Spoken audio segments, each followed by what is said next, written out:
सबसे पहले मैं आप लोग हुज्जज इकराम को दिल की गहराई से मुबारकबाद देता हूँ। अल्लाह आपका हज आसान फरमाए और कबूल फरमाए। उसके साथ साथ मैं हमारे कर्नाटका के चीफ मिनिस्टर सिद्धरामैया साहब को मैं दिल की गहराई से शुक्र आपकी तरफ से मेरी तरफ से शुक्रिया अदा करता हूँ। वजह उनकी, उन्होंने 1 महीना पहले ही मेरे को और नसीर अहमद साहब को हज इनाग्रेशन फंक्शन कब है करके पूछे। हम बोले फलाना डेट है 28 तारीख, अप्रैल 28 तारीख को है करके हमने 1 महीना पहले सिद्धरामैया साहब ने पूछ के डेट एंट्री किया था। 1 महीना पहले के 28 तारीख को फंक्शन है करके। उनकी तबीयत नासार होने के बावजूद भी आज बेलगाम जाके स्पेशल फ़्लाइट करके सिर्फ और सिर्फ हज का प्रोग्राम इनाग्रेशन प्रोग्राम है करके स्पेशल फ़्लाइट करके 6 बजे आके मई और नसीर अहमद साहब जाने से पहले तबीयत नासार है, बुखार भी होने के कारण और डोलो 650 खा के मई और नसीर साहब जाने से पहले हमारे चीफ मिनिस्टर ये फंक्शन के लिए आने के लिए तैयार थे।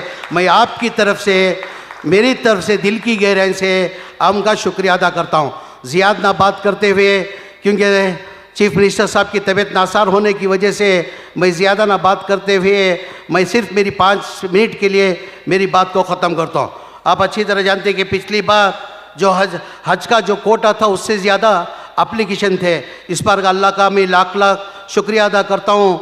इस बार टोटल हज का एप्लीकेशन 11,007 एप्लीकेशन आए थे। उसके अंदर हज का कोटा दिया गया हमारे को 8,690% कोटा दिया गया था। हज के एप्लीकेशन के हिसाब से जो पैसा जो बढ़ता है उसका ही इम्प्लीमेंट होता है। 8,690% जिन्होंने भी पैसा दिया है आज पूरों का हज को जाने का अल्लाह मियाँ मौका दिया है। जैसा कि रहीम खान साहब ने बताया, अल्लाह का घर का दीदार हज की हर एक मुसलमान की एक अरमान रहती कि ज़िंदगी के अंदर मैं हज करना करके हर एक की मुसलमान की एक अरमान रहती। मगर अल्लाह का जब तक उसका बुलावा आता नहीं कोई भी मई का लाल जान नहीं सकता। एक छोटी सी मिसाल देखते हुए हैदराबाद के निज़ाम है, हैदराबाद के निज़ाम मक्के और मदीने के लिए अरबों खरबों रुपए ताउन किए।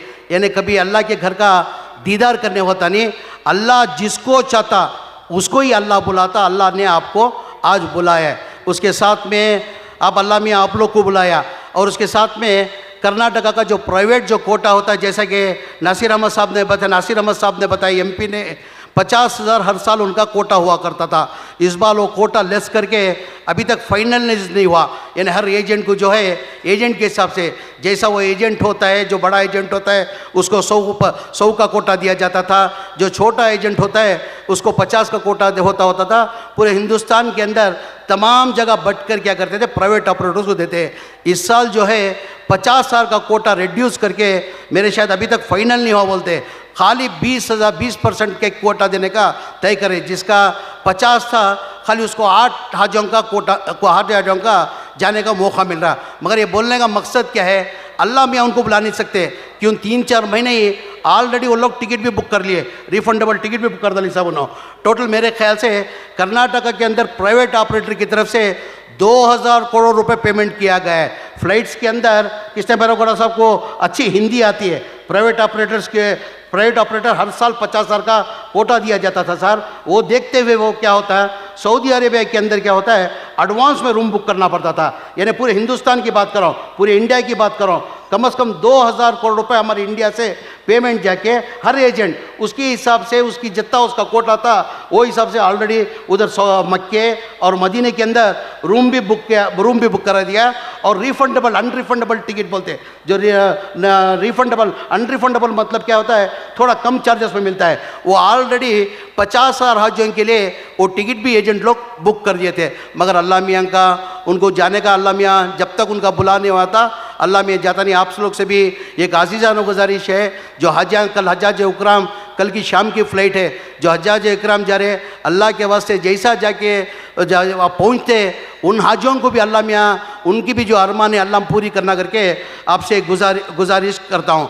उसके साथ साथ में ज़्यादा वक्त नहीं है, मैं कौन सा सब्जेक्ट बात करूँ, कौन सा सब्जेक्ट छोड़ूँ, मेरे को समझ में रहा। क्या कहते हैं, सिद्धरामैया के कारनामे ऐसे हैं हमारे कौम के लिए जो किए, मैं सुनाने जाऊँगा तो कम से कम 2 दिन लगेंगे। कितने दिन लगेंगे? 2 दिन लगेंगे सिद्धरामैया के कारनामा। अभी जो हम लोग स्टेज जो हर साल जो है हज इनाग्रेशन के अंदर जो फंक्शन करते, जो हज इनाग्रेशन के अंदर मेरे ख्याल से आज तबीयत नासार मेरे को और नसीर अहमद साहब को सिद्धरामैया साहब आते नहीं आते करके हमको थोड़ा डाउट था, क्योंकि तबीयत नासार होने की वजह से आते नहीं आते करके मैं इसके पहले भी बताया, हम आने से पहले सिद्धरामैया साहब ये फंक्शन को जाने के लिए तैयार थे। यानी अल्लाह मियाँ उनको इतनी हमारे ऊपर चाहत देते हुए और अटैचमेंट देने की वजह वो इधर आज प्रोग्राम में है। अल्लाह मियाँ सबको ये प्रोग्राम में मौका नहीं देता। कुमार स्वामी साहब को भी 2 बार चीफ मिनिस्टर कुमार स्वामी बने थे। 2 ಸತಿ ಕುಮಾರ್ ಸ್ವಾಮಿ ಸರ್ ಮುಖ್ಯಮಂತ್ರಿಯಾಗಿ ಅವಕಾಶ ಸಿಕ್ಕಿ ಸರ್, ಅವ್ರು ಯಾವತ್ತೂ ಹಜ್ ಇನಾಗ್ರೇಷನ್ಗೆ ಬರೋಕ್ಕೆ ಸಾಧ್ಯ ಆಗಿಲ್ಲ। ಏಕಾಏಕಿ ಮುಖ್ಯಮಂತ್ರಿ ಒಬ್ಬನೇ ಸಿದ್ದರಾಮಯ್ಯ ಇವತ್ತು ತಬೆತ್ತು ಆರೋಗ್ಯ ಸರಿ ಇಲ್ಲ ಕಾರಣಕ್ಕೆ ನಮ್ಗಿಂತಾನೆ ಮುಂಚೆ ತಾವು ಬಂದಿದ್ದಿದ್ರೆ ಅಂದರೆ ನಿಮ್ಗೆ ನಿಜವಾಗ್ಲೂ ನೀವು ನಮ್ಮ ಸಮಾಜದ ಬಗ್ಗೆ ಕಾಳಜಿ ಇಟ್ಕೊಂಡಿರೋದು ನಿಮಗೆ ನಿಜವಾಗ್ಲೂ ಕೈ ಜೋಡಿಸಿ ಧನ್ಯವಾದ ನಮ್ಮ ಸಮಾಜದಿಂದ ನಾನು ಕೊಡೋಕ್ಕೆ ಬಯಸ್ತಾ sir. Really hands up sir. यानी एक एक कारनामे में सिद्धरामैया साहब के यानी कुमार स्वामी को आने का मौका नहीं मिला था। उसके साथ साथ में ये फंक्शन के अंदर हर साल हम लोग क्या करते हैं, ये फंक्शन के वास्ते लाखों रुपए खर्चा करके ये साल में एक बार फंक्शन करने के लिए हम फंक्शन करते।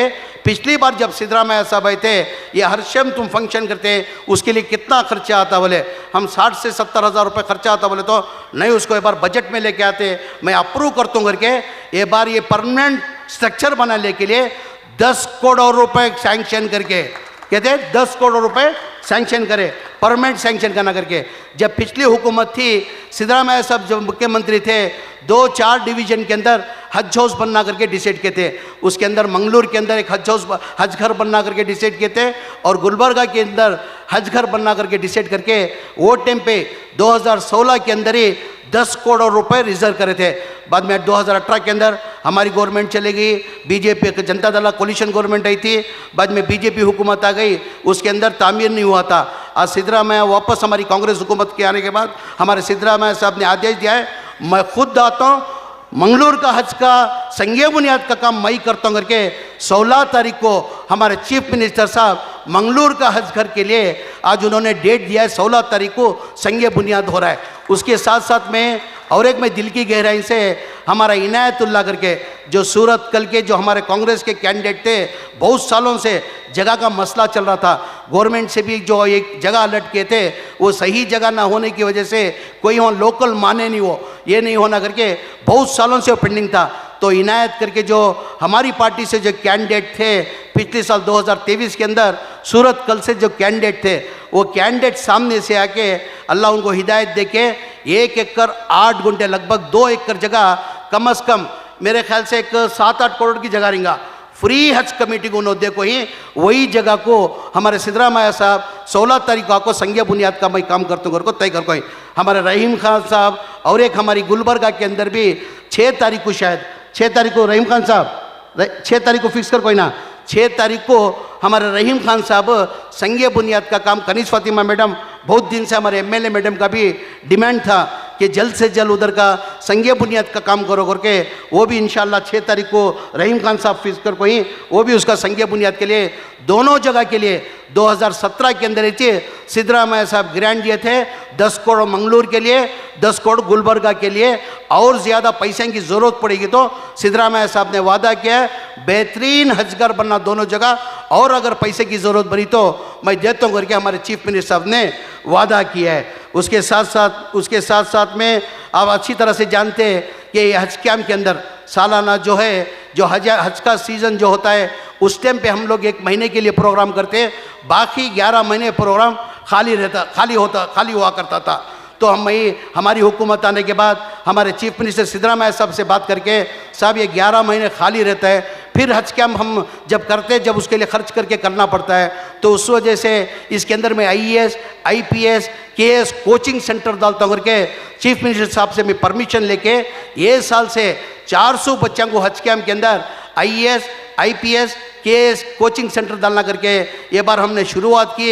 अल्लाह का मैं शुक्रिया अदा करता हूँ और ख़ुशी की बात है यहाँ हज कैम्प के अंदर पढ़ के 102 जने जो है गवर्नमेंट जॉब के अंदर इलेक्ट हो गई, उसके अंदर 60 जने 9 जने सब इंस्पेक्टर बनी, 9 जने सब इंस्पेक्टर बने तो आते आते तादाद तो मैं देखेंगे IPS की जो है तादाद आते आते हमारी कम होने को आ रही।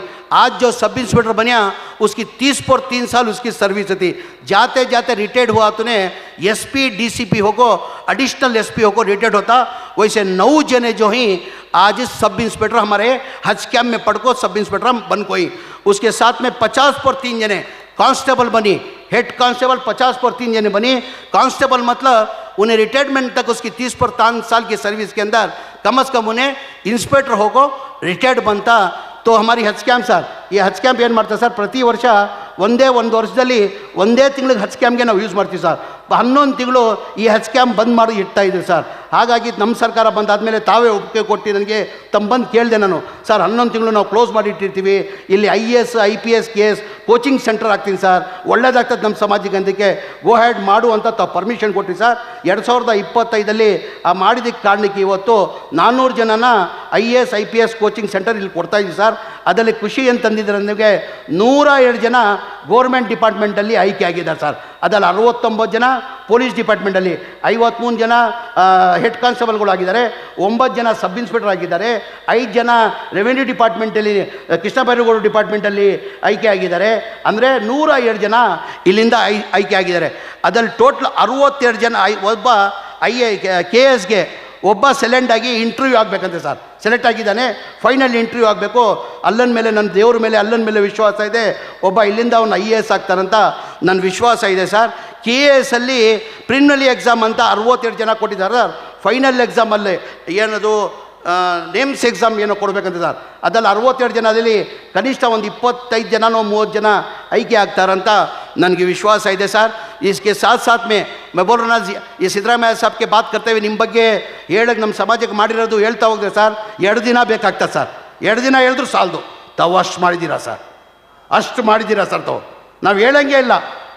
ये कहते हुए अब जैसा कि हमारे नासिर हुसैन साहब ने बताया, जो हमारे सिद्धरामಯ್ಯ साहब ने जो बजट क्यों बोले, तो ऐसा मौका हमारे को दोबारा मिलता नहीं. उलमा इकराम भी तमाम बैठी ಒಂದು 5 ನಿಮಿಷ ಲೇಟ್ ಆಗೋ ಸರ್. ನಮ್ಮ ಸಮಾಜ ಇಡೀ ರಾಜ್ಯದಿಂದ ಬಂದವರು ಸರ್, ಅವ್ರಿಗೂ ಗೊತ್ತಾಗಬೇಕಿಲ್ಲ ಸರ್ ತಾವೇನು ನಮ್ಮ ಸಮಾಜಕ್ಕೆ ಮಾಡಿದ್ದೀರಂತ ಅವ್ರಿಗೂ ಅರ್ಥ ಆಗಬೇಕಂತೆ ಸರ್. ಒಂದು 2-3 ನಿಮಿಷ ಹೆಚ್ಚಾಗಿ ತೊಗೊತೀನಿ, ದಯಮಾಡಿ ತಪ್ಪಾಗಿ ಭಾವಿಸ್ಬಾರ್ದು, ಬೇಜಾರು ಮಾಡ್ಕೊಳ್ಬಾರ್ದು ಸರ್.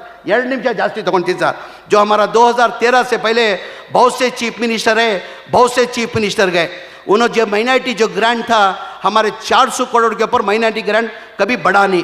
कभी भी हमारा जो माइनॉरिटी का जो बजट होता था, कोई भी चीफ मिनिस्टर आंदो 30 करोड़ 40 करोड़ बढ़ाते बढ़ाते 400 करोड़ को लेके, जब सिद्धरामಯ್ಯ साहब पहली बार जब चीफ मिनिस्टर बने 2013 के अंदर, वो बजट को कितना करना, डबल करे तो 800 करोड़ रुपए, 3 गुना करे तो कितना होता 1200 करोड़ रुपए. तो सिद्धरामಯ್ಯ साहब हमारी कौम के ऊपर चाहत रखते हुए मुसलमानों को नाइंसाफ़ी हो रही, उनको हक देना अगर को 3200 करोड़ रुपए बजट करे. कहता 400 करोड़ से 3200 करोड़ रुपए बजट करे.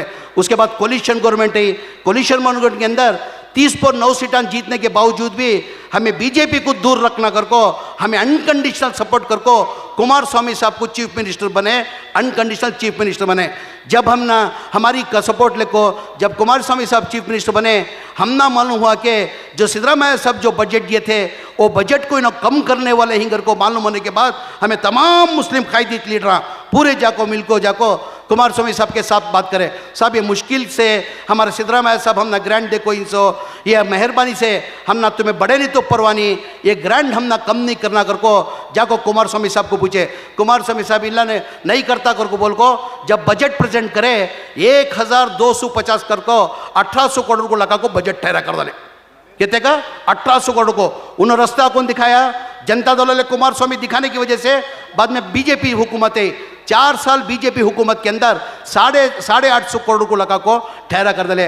अल्लाह का फजलो करम है, दोबारा हमारी आपकी दुआओं की नतीजा और आपकी कोशिश जद्दोजहद की वजह से दोबारा हमारी कांग्रेस हुकूमत आने के बाद, दोबारा चीफ मिनिस्टर सिद्धरामಯ್ಯ बनने के बाद, पहला एक गारंटी जो 5 गारंटी थी तुम्हें अच्छी तरह से जानती, आज 5 गारंटी के अंदर कम से कम लगभग सालाना जो है 60,000 करोड़ रुपए खर्च होता. 60,000 के अंदर उसके अंदर माइनॉरिटी जो हमारे मुसलमान हुई कम से कम 14,000 से 15,000 करोड़ का उसका लाभ होता. ಕೃಷ್ಣ ಬೈರೇಗೌಡರೇ, ಈ ಗ್ಯಾರಂಟಿಗಳಿಂದ ಬರೀ ಎಲ್ಲ ಬೇರೆ ಸಮಾಜಕ್ಕಿಲ್ಲ, ನಮ್ಮ ಮುಸ್ಲಿಂ ಸಮಾಜಕ್ಕೆ 60,000 ಕೋಟಿದಲ್ಲಿ ಕನಿಷ್ಠ 13,000 ಇಂದ 14,000 ಕೋಟಿ ನಮ್ಮ ಸಮಾಜಕ್ಕೂ ಲಾಭ ಆಗ್ತಾ ಇದೆ ಸರ್. ಅದಲ್ಲೂ उसके बावजूद भी सिद्धरामಯ್ಯ साहब क्या करे, ये मुसलमानों को नाइंसाफ़ी कर को पहला बजट 2023 में आने के बाद 3,200 करोड़ रुपए बजट करें। उन्होंने वादा करे थे अगर हमारी हुकूमत है तो मैं 5 साल के अंदर 10,000 करोड़ कर दूंगा को। अभी हाल ही के बजट के अंदर 3,200 करोड़ से लेकर 4,500 करोड़ रुपए बजट करें। आज तक नहीं, हिंदुस्तान के अंदर कोई स्टेट के अंदर नहीं, हिंदुस्तान के अंदर नहीं, सेंट्रल गवर्नमेंट का बजट 3,600 करोड़ रुपए, हमारा कर्नाटक का सिद्धरामैया का बजट 4,500 करोड़। केंद्र बजट एष्ಟಿದೆ ಗೊತ್ತಿದೆ? ಕೃಷ್ಣ ಬರಗೋಡೆ ಇಡೀ ದೇಶಕ್ಕೆ ಸೆಂಟ್ರಲ್ ಗೌರ್ಮೆಂಟ್ ಬಜೆಟ್ ಎಷ್ಟು ಹೇಳಿ ಮೈನಾರಿಟಿಗೆ 3,600 ಕೋಟಿ. ಬರೇ ಒಂದೇ ನಮ್ಮ ರಾಜ್ಯದಲ್ಲಿ, ಬೇರೆ ಯಾವ ರಾಜ್ಯದಲ್ಲೂ ಇಲ್ಲ sir. only one in Karnataka because of Siddaramaiah G 4,500 ಕೋಟಿ ಕೊಟ್ಟಿದ್ದೀರಾ ಸರ್. 4,500 ಕೋಟಿ ಕೊಟ್ಟಿದ್ದೀರಾ ಸರ್.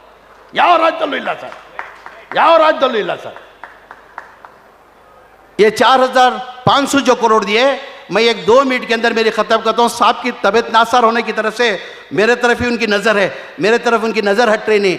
4,500 करोड़ के अंदर हमें नसीर अहमद साहब, जब्बार साहब, सलीम अहमद साहब, रिजवान, हारिस भाई, तमाम हमें बैठ को कभी भी हमें क्या डिस्कस करती, ये सही है बजट जो सिद्धरामैया साहब दी उसे सही इस्तेमाल होना.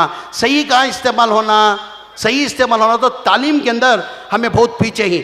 क्या तो कर को तालीम के अंदर हमारे आदमी आ गया ना कर को हमें तालीम के वास्ते खर्च कर को कम से कम 4,500 के अंदर 2,500 करोड़ ಓನ್ಲಿ ಫಾರ್ ಎಜುಕೇಷನ್ में ಖರ್ಚು करना कर को तय कर कोई. ಕೃಷ್ಣ ಬೈರೇಗೌಡರೆ, ನಾವೇನು ಮಾಡಿದ್ವಿ, ನಾವೆಲ್ಲ ಮುಖಂಡರುಗಳು ಲೀಡರ್ಗಳು ಮಾತಾಡ್ಬಿಟ್ಟು ಏನು ಇವತ್ತು ಮನೆ ಮುಖ್ಯಮಂತ್ರಿಗಳು 4,500 ಕೊಟ್ಟಿದ್ದಾರೆ. ಎಜುಕೇಷನಲ್ಲಿ ಭಾಳ ಹಿಂದೆ ಇದೀವಿ ಸರ್. ನಾವು ಮುಸಲ್ಮಾನ್ ಸಮಾಜ ಭಾಳ ಹಿಂದೆ ಇದೀವಿ. ಎಜುಕೇಷನ್ ಇಲ್ಲ ಅಂದರೆ ನಾವು ಏನೂ ಮಾಡೋಕ್ಕೆ ಸಾಧ್ಯ ಆಗಲ್ಲ.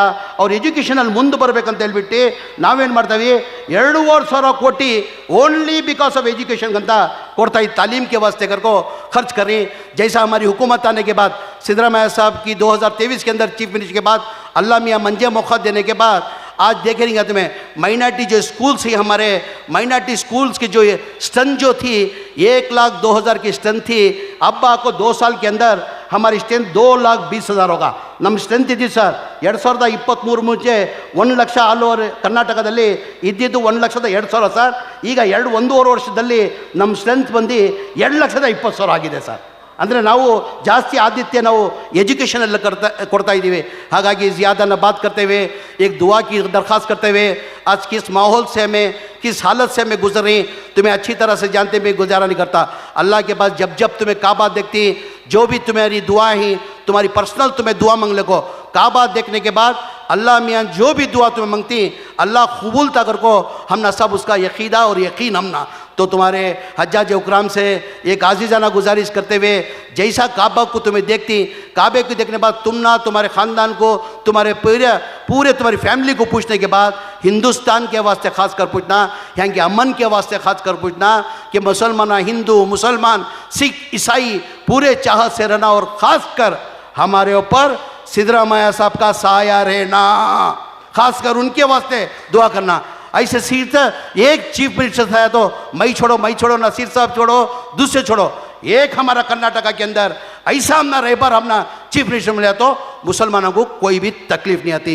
ये कहते हुए दोबारा हज्जाज इकराम को मुबारकबाद देते हुए खासकर ये हज कैम्प सक्सीड होने का वजह मैं हमारे चीफ मिनिस्टर साहब को बाजू बैठ को बोलता था, सर ये हज कैम्ಪ್ सक्सीಡ್ ಆಗ್ತಿರೋದು ಕಾರಣ ಅಂದರೆ ಯಾರು ಮಂತ್ರಿಯಿಂದ ಇಲ್ಲ, ಸರ್ಕಾರದಿಂದ ಇಲ್ಲ, ಇದು ಬಿಕಾಸ್ ಆಫ್ ಓನ್ಲಿ ವಾಲಂಟಿಯರ್ಸಿಂದ ಅಂತ ಸಾಹೇಬ್ರಿಗೆ ಹೇಳ್ತಾ ಇದ್ದೆ ನಾನು. ಈ ಹಜ್ ಕ್ಯಾಂಪ್ ಕೃಷ್ಣ ಬೈರೇಗೌಡರೆ, ಈ ಹಜ್ ಕ್ಯಾಂಪ್ ಸಕ್ಸೀಡ್ ಆಗ್ತದಿಲ್ಲ ಸರ್. ಈ 15-16 ದಿನ ಏನು ಹಜ್ ಕ್ಯಾಂಪ್ ನಡೀತಾ ಇದೆ ಯಾವ ಸರ್ಕಾರದಿಂದನೂ ಇಲ್ಲ, ಯಾವ ಮಂತ್ರಿಯಿಂದ ನನ್ನಿಂದನೂ ಇಲ್ಲ, ರಹೀಮ್ ಖಾನ್ನಿಂದನೂ ಇಲ್ಲ ಸರ್. ಈ 1,500 ವಾಲಂಟಿಯರ್ಸ್ಗಳಿದ್ದಾರೆ ಸರ್. ಆ ವಾಲಂಟಿಯರ್ಸಿಂದನೇ ಈ ಹಜ್ ಕ್ಯಾಂಪ್ ಸಕ್ಸೀಡ್ ಆಗೋದು. ಏನಕ್ಕೆ ಎಲ್ಲ ಮಿಡ್ಲ್ ಕ್ಲಾಸ್ ಸರ್, ಅವರು ತಿಂಗಳಲ್ಲಿ ಸಂಬಳ ಬರೋದಲ್ಲೇ ಅವ್ರ ಜೀವನ ನಡಿಬೇಕು. ಅದಕ್ಕೆ ತ್ಯಾಗ ಮಾಡಿ ನಮ್ದು ಒಂದು ಪೈಸಾ ತೊಗೊಳ್ಳಲ್ಲ ಸರ್, ಒಂದು ಟೀನು ನಮ್ಗೆ ಕೊಡಿಯಲ್ಲ ಸರ್. ಅವ್ರು ಬಂದು ಇಲ್ಲಿ ಸೇವೆ ಮಾಡ್ತಾರೆ ಸರ್. ಆ ಕಾರಣಕ್ಕೆ हज कैम्प जो है जो सक्सीड होता है, जैसे नसीर अहमद साहब को मैं ऑलमोस्ट साहब इन्हों सब एती दिए इन्हों अल्लाह हाजियाँ की खिदमत कर को अल्लाह का घर बहुत से जने देखे नहीं थे साहब। वो देखते हुए लगातार 3-4 साल से सब मैं उम्र को भेज लगा रहा साहब। 2019 में 950 जन को उम्र को भेजा था। अब परसों हाल ही में सब पिछले महीने में तुम्हें चाको दुआ को थे 300 जना को भेजो। ऑलमोस्ट जितने जने जाना था पूरे चलेगी, बच्चे सोलियाँ को इंशाल्लाह ये बार उनको भी जो भी बच्चे उनको दे तो।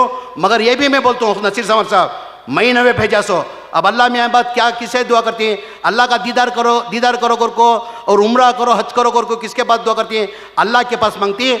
अल्लाह तुम्हारी दुआ कबूल कर ले को ज़मीर अहमद खान को जरिया बना को अल्लाह मियाँ तुम न बुला रहा सो मई नवे ये भेज रू सो। ये कहते हुए हमारे हज कमी के टिप्पू का चेयरमैन साहब का मैं दिल की गहराई से उनका शुक्रिया अदा करता हूँ। बेहतरीन अरेंजमेंट कर कोई तो चेयरमैन साहब का खासकर तमाम मेम्बरों का, यहाँ मुजाहिद खड़को है, हमारे वारिस खड़को है, हमारा मुज्जू खड़को है, तमाम मेंबर्स का मैं शुक्रिया अदा करते हुए और एक बार हमारे कर्नाटका के चीफ मिनिस्टर साहब का उनकी तबीयत नासार होने की वजह से भी आज जो हमारे फंक्शन में अटेंड हुए उनका भी दिल की गहराई से शुक्रिया अदा करते हुए मेरी बात को ख़त्म करता हूँ। अस्सलामु अलैकुम रहमतुल्लाहि बरकातुहू।